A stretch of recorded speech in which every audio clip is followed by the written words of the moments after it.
Hello everyone, welcome to my latest tabletop baseball video. Today I'm going to tackle the topic of stolen base ratings in baseball sims. I'll go reasonably in depth, but there's probably a lot more to talk about that I can't cover just in one video. As always, I appreciate your comments. That's really what I do this for, to promote discussion. Likes and subscribes are fine. Occasionally I get a thumbs down on one of my videos, which is fine, but I would much rather have a comment to go with that to understand, if there's a disagreement or a learning that I can get or something I can do better. So with that, I'm going to get started. So just to talk about some of the considerations in rating base stealers. I listed a whole bunch of bullet points here, and I think it's worth considering before we jump into some of the numbers. So one question is, what data should be used to rate base stealers, and how do you use it? Obviously, stolen bases and caught stealing are critical, which can allow you to compute the success rate. The number of actual stolen base attempts can be useful. And then Baseball Reference actually shows you the stolen base opportunities, and the number of attempts relative to the opportunities can be interesting, or the number of stolen bases relative to opportunities can be interesting. I think a key thing as it relates to this video is the rating determination or calculation aligned with the base stealing chart. I do a lot of card creation for various sims, and so I've been working on this for a while, and I do try to think about whether or not the rating I'm assigning matches up with the outcomes that rating would give based on the charts and the game engine. There are a bunch of related topics here. Is base stealing a statistically sound strategy? We'll talk about that. Is base stealing opportunistic or strategic? I look at a lot of data and I see a lot of C, D, E rated base stealers. They attempted 6 stolen bases in the whole season. What drove that? And then related to that, if you've only had 6 attempts, how reliable is your result data? It's a small sample size, of course. And then a related question is, when you're playing solo, how do you decide when to steal? I know myself, I probably have a bias against stealing, and particularly against running the lower rated base stealers. And so how do you handle that? I'm not going to talk about that today, but would be interested in any feedback. Players in different eras. I just rated my first Negro League team, and they were obviously, more daring, exciting form of play, and there were a lot more base stealing attempts, it feels like, maybe than in some recent eras. So you have that to consider. I don't make any era adjustments in general, and definitely not for stolen bases. Another related topic is the pitcher hold rating and the catcher arm ratings, and various jump mechanisms that you find in some of the more modern games. We're not going to talk about those today, but that adds a level of sophistication to baseball sim base stealing, which I think does provide some realism, but we're not going to talk much more about that today.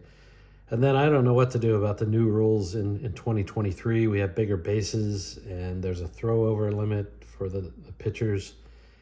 All I know is people are running a lot more, and through July 9th of 2023, base stealers had a 79% success rate. Okay, lots to think about. Just on the question of, should you steal? I've found you can see the link at the bottom of the page, and feel free to pause the video and look up this article.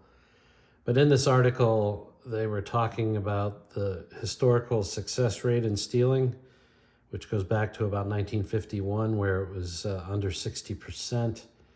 The success rate through about 2017 or so had migrated upward to above 70%, actually. That's the blue line. The orange line shows you, according to analytics, I know that's the A word, but according to analytics, by various years, what success rate you would need to have to make base stealing worthwhile. And that has consistently stayed around 73, 74%, it looks like. With that, you can see that there's almost never been a time where statistically stealing bases made sense. Now, I'm just reporting this. I don't know if I have an opinion. I grew up in the 70s, and putting a runner in scoring position was a good strategy, or at least the conventional wisdom was that, and maybe it still is. On the other hand, I'm kind of a math guy and a stats guy, and sometimes numbers don't lie. So we'll see what the truth might be. Maybe just one other comment here is, a lot of things in life are trade-offs, and I like to use the art versus science analogy, but assigning stolen base ratings, you think probably should be more of a scientific exercise, and I think it is. But there, I think, can be a little bit of art involved as well. So we'll kind of keep that in mind as we go through the rest of the video. So I put together this chart. It took me a bit of time, but I put together this chart, and feel free to pause and study it. But this is a comparison of the stolen base ratings and charts from a few games that I'm familiar with. And you can see across the top, there's a caption, the best ratings in each case are on the left and the worst are on the right. Strat-O-Matic basic ratings range from AAA down to E. And you can see the success rates. They range from 85% down to 35%. As I understand it, the AAA rating and the AA rating have the same success rate. The difference is that the AAA rated base stealer, any hold rating or catcher arm rating has no effect on his success. And I should mention, this entire chart I attempted to make using a neutral catcher arm and pitcher hold rating. So just the straight up percentages.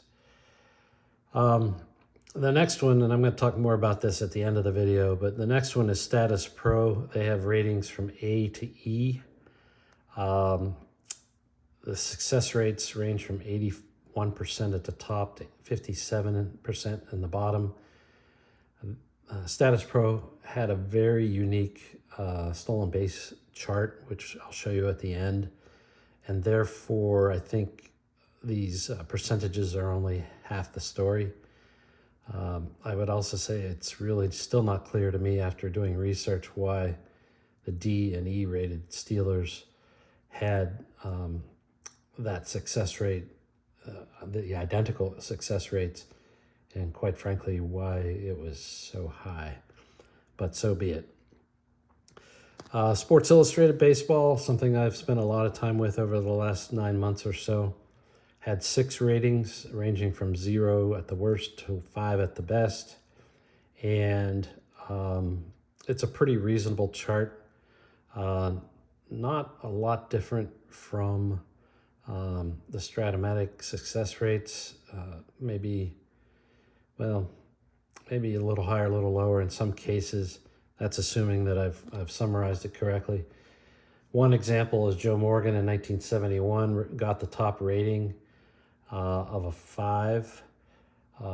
He had 60 stolen bases, 9 caught stealing for an 83% success rate. There's been a little bit of debate in the Facebook forums about, for example, whether Lou Brock should have been a 4 or a 5 stolen base guy in 1971. Won't go into that here, but the fact that in Sports Illustrated, the top rating is a 5, even though the 76% success rate to me seems a little low for the best rating. It kind of is what it is. So this is where the art comes in. Do you focus on the success rate, or do you focus on the relative ratings, one player versus another? Another game that I've been involved with lately, it's called Astra Batter Up. You can find us on Facebook. They had 7 ratings ranging from 0 to 6, which I would say is a lot like the Strat scale in many respects, but with the addition of a higher success rate for the best rated base stealers. And in this case, Joe Morgan, 1976, earned a rating of 6. Looks like I've got a typo there. He had an 87% success rate. I forget what numbers led up to that, but obviously it wasn't 60 stolen bases and 9 caught stealing. The last one I'm going to show is Payoff Pitch, and as best as I can reverse engineer their success rate statistics. They have 5 ratings: A, B, C, D, and F, kind of like your high school rating scale. And it appears that the unique thing about this rating scale is that the success rate at the high end is very high, and the success rate at the low end is very low. Again, I'm open to any suggestions as to whether I got this right or not.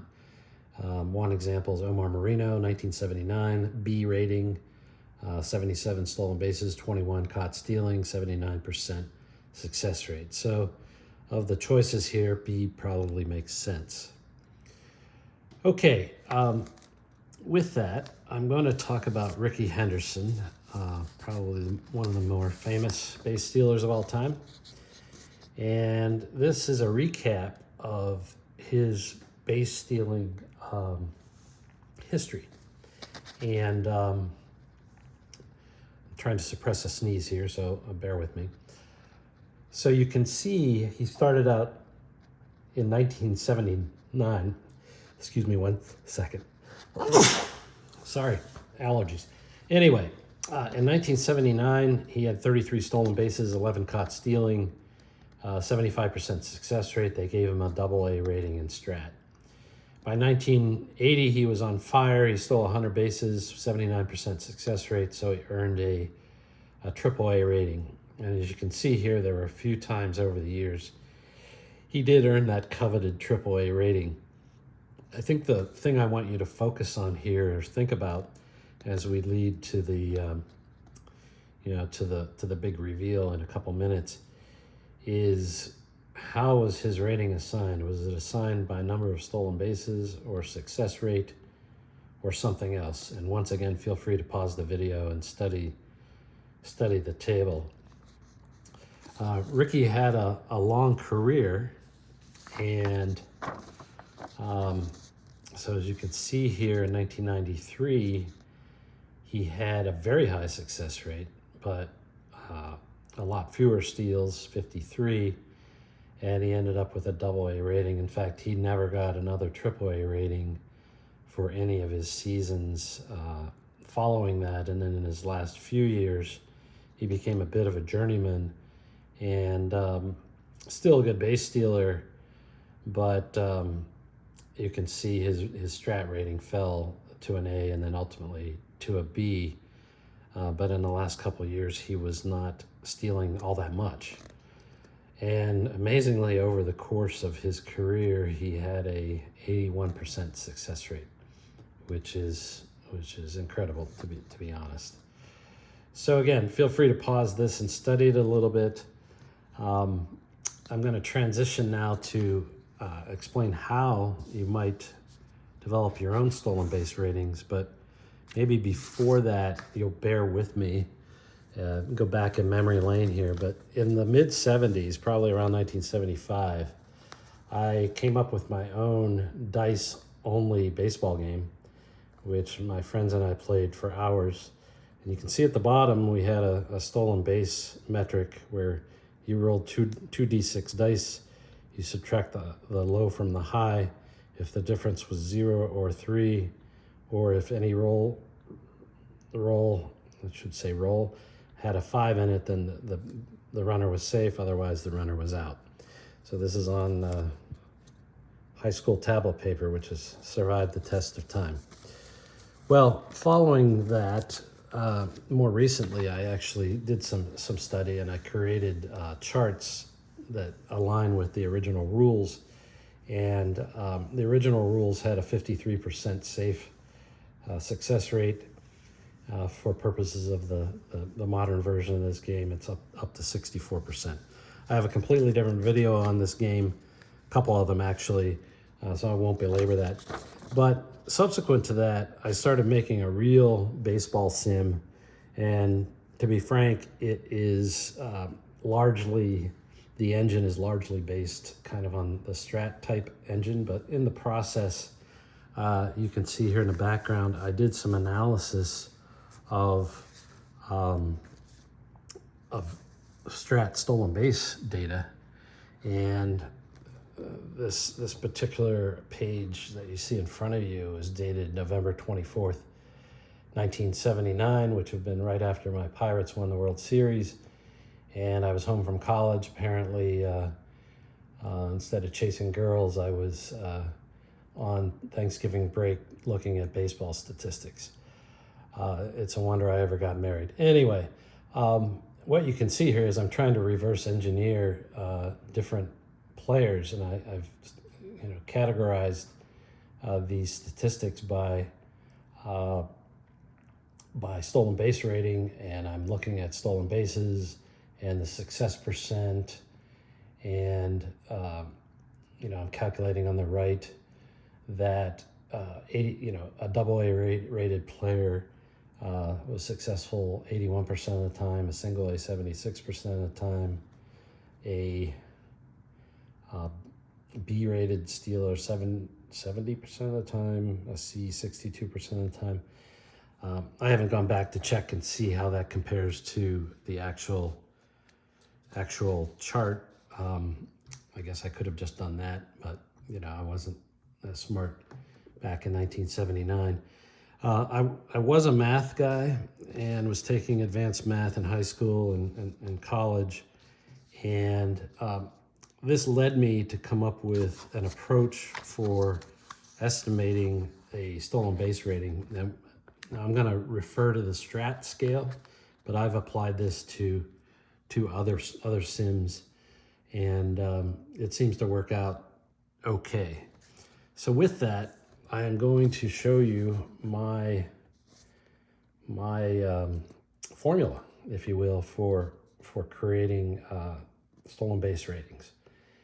And you need either Excel or your scientific calculator to do this, but basically I take the number of stolen bases, I take the log of that, and you might have to Google that if you don't know what that means, but I take the log of that stolen base number, I multiply it times the percentage of success, which is stolen bases divided by attempts, and that gives you a metric. So if you had 25 stolen bases and 7 caught stealing, that's 78% success rate. And that gives a metric of 1.09. You go down to this lookup table, and since it's over 1 but below 1.12, that gives him a single A rating. So this is fairly easy to do in a spreadsheet. It actually combines the number of stolen bases and the success rate to come up with a rating, which I think that's a reasonable way to do it. I also did a lot of research about Strat, even though I don't play it a lot. I've studied it extensively. And there's a guy named Bruce Bundy, and I apologize for the fuzziness here, but there's a guy named Bruce Bundy who has published a ton of formulas about how to create your own strat cards, and his rating formulas that he thinks are generally pretty accurate, I think. So in a most simple form, he recommended just assigning a rating based on the number of stolen bases. And you see the table here. So in my example of 25 stolen bases, guy would get an A rating, which happens to be the same thing my scale produces. So, does this work? So we're going to come back to Ricky Henderson first. And here you see the same table of Strat stolen base ratings. And I've highlighted the cases where my rating and his rating, my rating and the Bundy rating are different from the Strat rating. And you don't see that many differences, and when you do, they're typically only off by 1. So I think for you homebrew people, do-it-yourselfers, you can use either one of the ratings formulas on the prior page and probably feel pretty good about it. In the case of Henderson in 85 and 86, he did have a lot of steals, 80 and 87, but he had a really high success rate, which maybe is what tipped it over to being a AAA rating. Continuing with Ricky Henderson, we do see a few more differences. Strat had him rated AA in the 94, 95, 96 time frame. My ratings are actually the opposite of what Strat did. I'm not sure that Strat is entirely a mathematical approach. And so it's possible that in 94, his AA rating carried over from 93. I did a separate video where I talk about how there is some continuity year to year on fielding ratings. That may be the case in stolen base ratings. I don't know. But we were pretty consistent then until you get to the last couple of years where Strat kept him rated as a B stolen base guy. Bundy and I have a few differences with those, but I would say in general, these formulas that I've given you are workable. Another example here is just some other players of note. Maury Wills, a couple of the 1986 Mets, 1971 Brock, who I mentioned earlier, and then the 1976 A's, who were running maniacs. And you can see there are a few differences, fewer differences with my formula than Bundy. But for the most part, if one of the formulas is off, it's only off by 1, which in the broad scheme of life probably isn't the end of the world. So now that's mainly the purpose of the video. I did want to talk about the Statis Pro stealing chart. This is for stealing second base. Again, if you're interested, I suggest you pause the video and study this table. And also, I did put a reference to a blog article that talks about this table and proposes something to address the D and E rated base stealers. But the whole point of this and why it's confusing, and you'll see it on the next chart, you see it on the very first, in the second row. So if there's a dice roll of 16 to 23, if you're a base stealer A, B, or C, you steal. But what happens if you're a D or an E? Well, the text up above would probably indicate that you hold. You didn't get a jump or whatever. You changed your mind. I don't know. But this whole topic is pervasive throughout the chart, and there was a Facebook group post on this topic, and I think it generated 60 comments.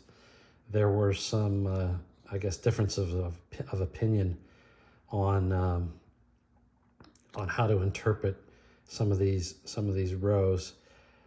The other thing I'll point out is if you look at the bottom, there are a bunch of chances where the runner cannot get the jump at all. So they've, in some ways, were ahead of their time by incorporating the whole jump concept into the base stealing chart. One caveat here for you, if you are not familiar with Statis Pro, is there are 64 chances with the dice or fast action cards in Statis Pro. The best way to think about it is having 2 different D8 dice. So the results read from 11 to 88. So with that, I made my best attempt at analyzing this Statis Pro chart. The top row there is a repeat of what was on the earlier chart. But if you take a look at all the possibilities, all the 64 possibilities for the 5 base stealing ratings and a neutral catcher arm, which is a B or TCB or TB, I think they call it in the game. You can see at the bottom with an A-rated stealer, 22% of the time the runner doesn't get the jump, and that goes up to 62% if you're a D or E rated stealer. So you know, I think that's one of the big differentiators between these ratings, is you can give the runner the steal sign, but he just may not go, may choose not to go, or what have you.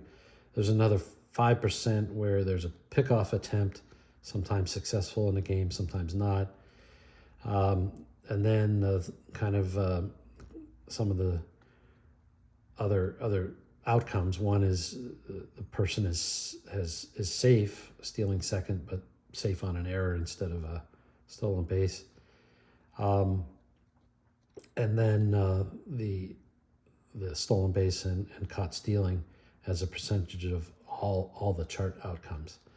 And then at the bottom, I calculate how I calculated the pure success rates. So with that, I'm going to finish the video. Please, if you made it this far, please feel free to comment. If you heard the doorbell in the background, it's actually baseball related. I ordered a few 1956 Topps baseball cards, and so the upgrades have just arrived. So it's a good day all around. Thanks for listening. Take care. Bye.